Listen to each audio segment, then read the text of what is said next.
আওয়ামী লীগ সরকারের আমলে আয়না ঘরে রেখে টর্চার করা হয়েছিল টেলিভিশন অভিনেত্রী কাজী নওশাবা আহমেদকে, এমনটাই দাবি করছেন অভিনেত্রী। সাংবাদিক ও উপস্থাপক তানভীর তারেকের শোতে এসে সেই ঘটনা বলেছেন নওশাবা, যেটি প্রচারের অপেক্ষায় রয়েছে। 2018 সালে নিরাপদ সড়কের দাবিতে যে আন্দোলন হয়েছিল শাহবাগে, সে সময় সোশ্যাল মিডিয়ায় সরকার বিরোধী এক পোস্ট করার দায়ে গ্রেফতার হন জনপ্রিয় অভিনেত্রী কাজী নওশাবা আহমেদ। সে সময় তাকে গ্রেপ্তার এবং তার সঙ্গে ঘটে যাওয়া ঘটনাগুলো বেশ চর্চিত ছিল।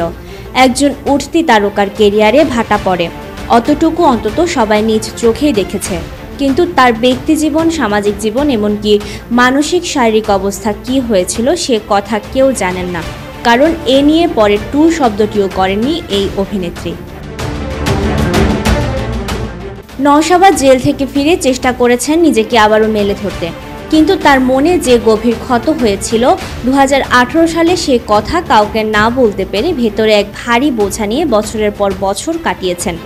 কিন্তু এখন দিন বদলেছে। যে ক্ষমতা তাকে এমন দুর্বিষহ পরিস্থিতির মধ্যে ফেলেছিল, সেই ক্ষমতারই বদল হয়েছে।